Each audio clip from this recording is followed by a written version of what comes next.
नमस्कार, मोनानेट विजन प्रस्तुत वृत्तदर्शन मध्ये आपलं हार्दिक स्वागत। मी आदित्य चोबे।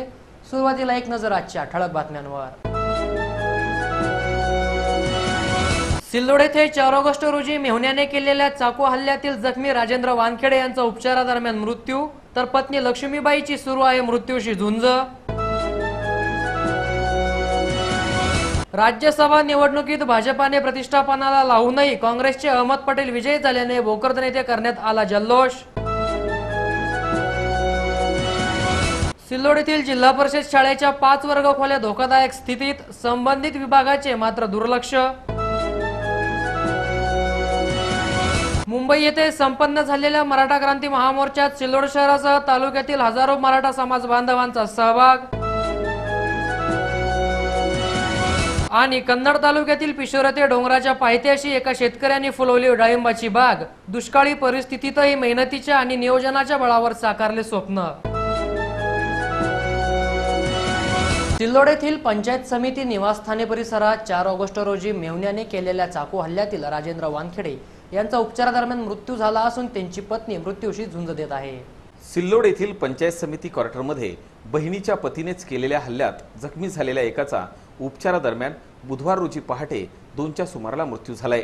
पंचायत समितीच्या शासकीय वसाहतीत कौटुंबिक वादातून 4 ऑगस्टला चाकू हल्ल्यात पंचायत समितीचे कर्मचारी राजेंद्र वानखेडे व त्यांच्या पत्नी लक्ष्मीबाई या गंभीर जखमी झाल्या होत्या। त्यांच्यावर रत्नाकर जाधव याने हल्ला केला।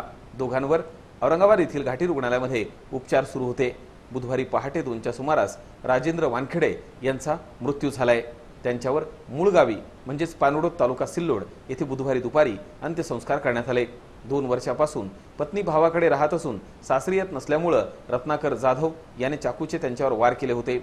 रत्नाकर यास पोलिसांनी शुक्रवारी अटक करून न्यायालयासमोर हजर केला असता त्याला पोलीस कोठडीत सुनावण्यात आली आहे। वृत्त प्रतिनिधी अनिल साबळे, सिल्लोड। भाजपाने राज्यसभा निवडणुकीत काँग्रेस उमेदवाराला धोबीपछाड देण्यासाठी प्रतिष्ठापनाला लावू नये, अहमद पटेल हे विजयी झाल्याने भोकरदन येथे काँग्रेस व राष्ट्रवादी काँग्रेसच्या वतीने जल्लोष करण्यात आला। गुजरात विधानसभेतून राज्यसभेच्या 3 जागांसाठी मंगळवार दिनांक 8 ऑगस्ट रोजी मतदान होऊन निकाल जाहीर करण्यात आले। त्यामध्ये भाजपचे 2 तर काँग्रेसचा 1 उमेदवार विजयी झाला। विशेष म्हणजे काँग्रेसचे उमेदवार अहमद पटेल हे काँग्रेस पक्षाच्या अध्यक्षा सोनिया गांधी यांचे राजकीय सचिव असून त्यांना धोबीपछाड देण्यासाठी भाजपाचे अध्यक्ष अमित शहासह केंद्रातील व गुजरातमधील मंत्रिमंडळ व झाडून सर्व भाजपा कामाला लागली होती। काँग्रेस नेते शंकरसिंह वाघेला यांना फोडून त्याची सुरुवात पूर्वीच करण्यात आली होती। तसेच ऐनवेळी काँग्रेस आमदारांमध्ये फूट पाडण्याचाही प्रयत्न झाला, परंतु अत्यंत अतितटीच्या लढतीमध्ये काँग्रेसचे अहमद पटेल हे विजयी झाल्याने भोकरदन येथे काँग्रेस व राष्ट्रवादी काँग्रेसच्या वतीने 9 ऑगस्ट रोजी छत्रपती शिवाजी महाराज पुतळ्याजवळ फटाक्यांची आतिषबाजी करून जल्लोष करण्यात आला। यावेळी काँग्रेसचे नेते तथा माजी नगराध्यक्ष राजाभाऊ देशमुख, नगर परिषद उपाध्यक्ष इरफान सिद्दीकी, नगरसेवक प्राध्यापक रणवीर सिंह देशमुख, नगरसेवक संतोष अन्नदाते, शेख कदीर, नगरसेवक विजय इंगळे, माजी नगरसेवक शेख रफीक, नसीम पठाण, अझहर शहा, दिलीप देशमुख, सोपान सपकाळ, श्रावण कुमार आक्से, साहेबराव झोरे, ॲडव्होकेट सुहास देशमुख, शेख जाफर, महेश औटी यांच्यासह काँग्रेस व राष्ट्रवादी काँग्रेसचे नगरसेवक, पदाधिकारी व कार्यकर्ते उपस्थित होते। वृत्त प्रतिनिधी सुरेश बनकर, भोकरदन। सिल्लोड येथील जिल्हा परिषद शाळेच्या 5 वर्ग खोल्यांची अतिशय दुरावस्था झाली असून या धोकादायक इमारतीमुळे या ठिकाणी धोकादायक घटना घडण्याची शक्यता निर्माण झाली आहे। सिल्लोड येथे तालुका गट शिक्षण अधिकाऱ्याच्या दालनापासून अवघ्या 300 ते 400 फुटावर जिल्हा परिषद प्रशालेच्या इमारतीची अत्यंत दुरावस्था झाली असून या धोकादायक इमारतीमुळे भविष्यात मोठी जीवितहानी होण्याची शक्यता नाकारता येत नाही। सुमारे 63 वर्षांपूर्वी बांधण्यात आलेल्या या इमारतीतील 4 ते 5 वर्ग खोल्यांची मोठ्या प्रमाणात दुरावस्था झाली असून भिंती पडल्या आहेत। छतावरील पत्रीही उडाली असून काही ठिकाणी पत्री लटकलेल्या अवस्थेत आहेत। या खोल्यांची खिडक्या दरवाजे तुटलेत, तर एका खोलीच्या मागील भिंतीस मोठं भगदाड पडले। जिल्हा परिषदेच्या प्राथमिक कन्या तसेच माध्यमिक असे 1000 ते 1200 विद्यार्थी जीव मुठीत घेऊन या ठिकाणी शिक्षण घेत आहेत। सदरील जीर्ण इमारत पाडून नवीन बांधकामासाठी मुख्याध्यापकाकडून वेळोवेळी पत्र पाठवून पाठपुरावा केला असून प्रशासकीय स्तरावर या बाबतीत कुठलीही दखल घेतली जात नसल्याचं समोर आलंय। शिक्षण विभागाने याबाबत लवकरच योग्य ती कारवाई न केल्यास या इमारत परिसरात जीवितहानी होण्याची शक्यताही नाकारता येत नाही। वृत्त प्रतिनिधी अनिल साबळे, सिल्लोड। सिल्लोड शहरातील गणेश कॉलनी परिसरात कुऱ्हाड गँगने 8 दिवसांपूर्वी रात्रीच्या वेळी धुमाकुळाच्या पार्श्वभूमीवर शहर पोलीस ठाण्याच्या वतीने नागरिकांची बैठक बुधवार रोजी घेण्यात आली। सिल्लोड शहरातील गणेश कॉलनी भागामध्ये 31 जुलैच्या मध्यरात्री एका युवकाला 4 ते 5 अज्ञात आरोपी हातात कुऱ्हाडी घेऊन चोरीच्या उद्देशाने दिसले असता त्या युवकावर हल्ला करण्याचाही त्यांनी प्रयत्न केला। मात्र युवकाने आरडाओरडा केल्याने नागरिक जमा होऊन एकाच नागरिकांनी पकडून पोलिसांच्या स्वाधीन केलं। मात्र त्यानंतर नागरिकांच्या मनामध्ये प्रचंड दहशत निर्माण झाली होती। गेल्या 4 दिवसापासून या भागात चोर आले, त्या भागात चोर आले अशी आरोळी रोज ऐकायला मिळत असल्यानं परिसरातील युवकांनी हातात काठ्या घेऊन पहारा देणंही सुरू केलं होतं। या पार्श्वभूमीवर गणेश कॉलनी परिसरामध्ये पोलीस प्रशासनाच्या वतीने एका बैठकीचं आयोजन बुधवार रोजी करण्यात आलं। यावेळी शहर पोलीस ठाण्याचे पोलीस निरीक्षक भगीरथ देशमुख यांनी नागरिकांना अफवावर विश्वास ठेवू नका असं आवाहन करत शहरवासियांच्या सुरक्षेसाठी पोलीस प्रशासन सज्ज असल्याचं सांगितलं।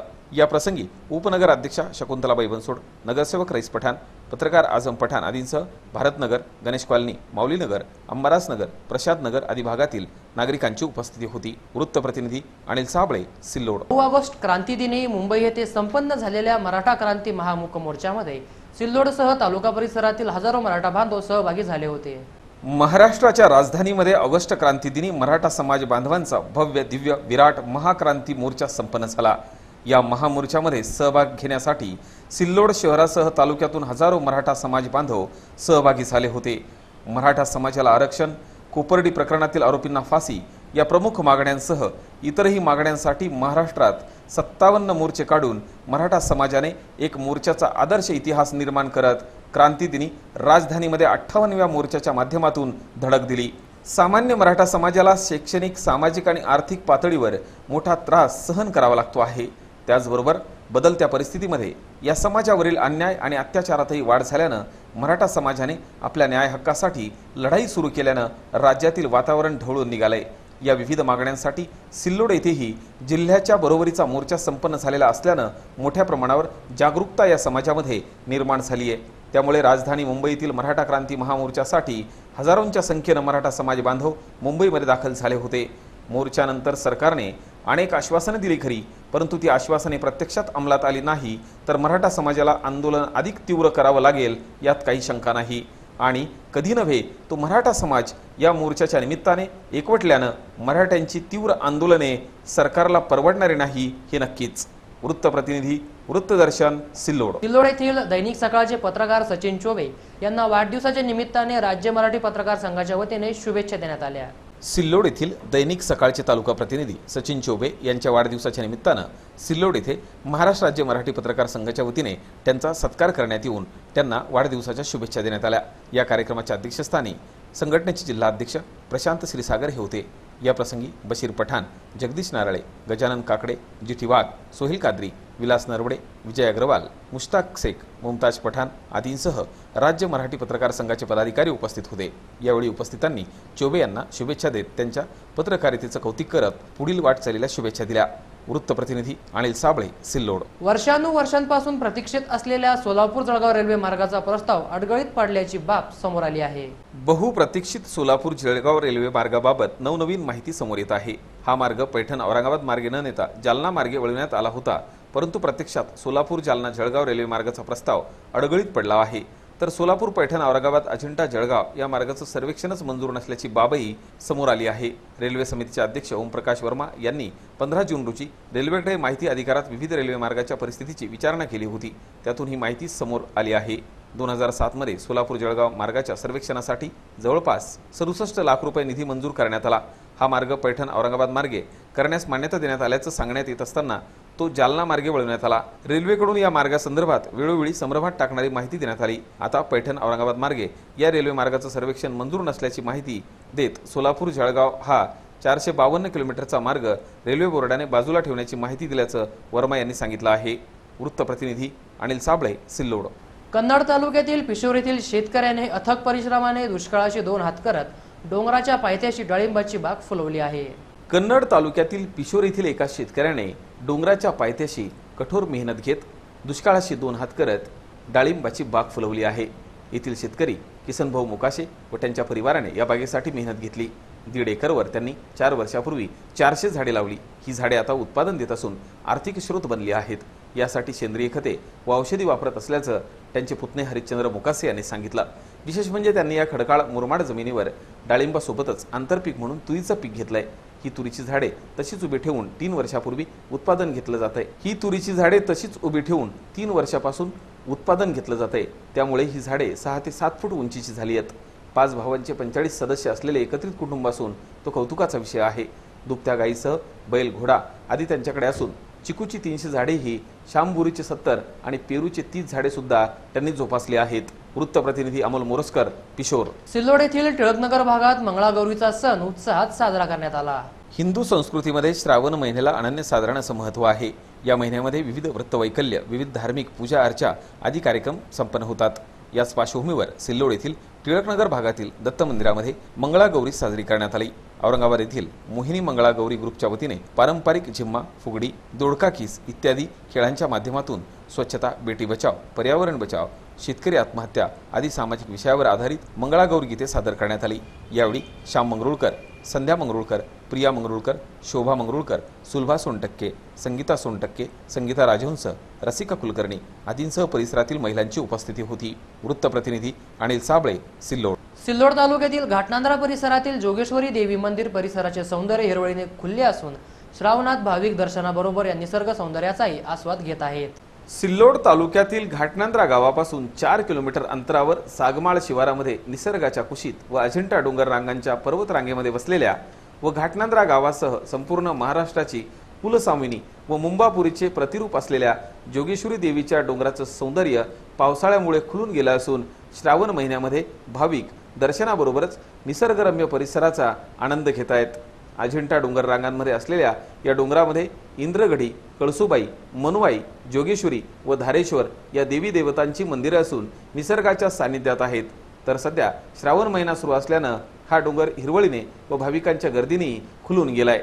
जोगेश्वरीचं संपूर्ण मंदिर हे 4 दगडी खांबावर उभारलेलं असून अखंड दगडात कोरलेलं आहे। विशेष म्हणजे हे संपूर्ण मंदिर पाण्याखाली असून हे पाणी गोड आणि मधुर व शीतल आहे। तसेच 12ही महिने या तळ्यातील पाणी आटत नाही, हे विशेष आहे। मंदिराच्या प्रवेशद्वारासमोरच गाभाऱ्यामध्ये अष्टभुजा देवीची वाघावर आरूढ असलेली देवीची भव्य दिव्य अशी मूर्ती डोळ्याचं पारणं फेडते। तर ही जागृत देवस्थान तीर्थक्षेत्र असून ही देवी भाविकांच्या नवसाला पावणारी आहे अशी भाविकांची श्रद्धा आहे। पूर्वी या ठिकाणी घनदाट जंगल होतं। जंगली प्राणी, वाघ, सिंह याचा वावर या परिसरात जास्त प्रमाणात असायचा, त्यामुळे या ठिकाणी जाणं मोठं अवघड होतं। मात्र कालांतराने देवीची ख्याती दूरवर पोहोचली व ही देवी नवसाला पावणारी असल्याचं समजल्यावर देवीच्या दर्शनासाठी भाविकांची गर्दी वाढू लागली। आज जळगाव, भुसावळ, नाशिक, रावेर, धुळे, वाशिम, मुंबई, पुणे, नगर, गुजरात, मध्य प्रदेश अशा विविध ठिकाणांहून भाविक दरवर्षी वर्षातून एकदा तरी देवीच्या दर्शनासाठी आवर्जून हजेरी लावतात। नवरात्रामध्ये तर या तीर्थक्षेत्राला यात्रेचं स्वरूप प्राप्त होतं। सदर मंदिराच्या संस्थानात रूपांतर झाले असून सर्व कारभार संस्थान पाहत आहे। मंदिराचे अध्यक्ष सखाराम नागरे व उपाध्यक्ष सांडूअप्पा कोठाळे व सर्व सदस्य भाविकांना सर्व सुखसुविधा पुरवण्याचं काम करत असून अहोरात्र मेहनत घेतात। संस्थानाने भाविकांना राहण्यासाठी निवास खोल्या व पाण्याची व्यवस्था केली असून सर्व सुखसुविधा उपलब्ध करून दिल्या आहेत। भाविकांच्या आग्रहास्तव गेल्या 10 वर्षापूर्वी जोगेश्वरी देवीच्या मंदिराजवळ धारेश्वर महादेवाच्या मंदिराचा जीर्णोद्धार करून त्या ठिकाणी सर्व भाविकांच्या उपस्थितीत महादेवाच्या पिंडीचीही स्थापना केली। श्रावण महिन्यामध्ये या निसर्गरम्य वातावरणाचा आनंद घेत भाविक देवीचं व धारेश्वराचं दर्शन घेण्यासाठी मोठी गर्दी करतात। वृत्त प्रतिनिधी श्रीराम जोशी, घाटनांद्रा। शेवटी पुन्हा एकदा एक नजर आजच्या ठळक बातम्यांवर। सिल्लोड येथे 4 ऑगस्ट रोजी मेहुण्याने केलेल्या चाकू हल्ल्यातील जखमी राजेंद्र वानखेडे यांचा उपचारादरम्यान मृत्यू, तर पत्नी लक्ष्मीबाईची सुरू आहे मृत्यूशी झुंज। राज्यसभा निवडणुकीत भाजपाने प्रतिष्ठापनाला लावूनही काँग्रेसचे अहमद पटेल विजयी झाल्याने भोकरदन येथे करण्यात आला जल्लोष। सिल्लोड येथील जिल्हा परिषद शाळेच्या 5 वर्ग खोल्या धोकादायक स्थितीत, संबंधित विभागाचे मात्र दुर्लक्ष। मुंबई येथे संपन्न झालेल्या मराठा क्रांती महामोर्चात सिल्लोड शहरासह तालुक्यातील हजारो मराठा समाज बांधवांचा सहभाग। आणि कन्नड तालुक्यातील पिशोर येथे डोंगराच्या पायथ्याशी एका शेतकऱ्याने फुलवली डाळिंबाची बाग, दुष्काळी परिस्थितीतही मेहनतीच्या आणि नियोजनाच्या बळावर साकारले स्वप्न। याबरोबरच आजचे बातमीपत्र संपले। नमस्कार।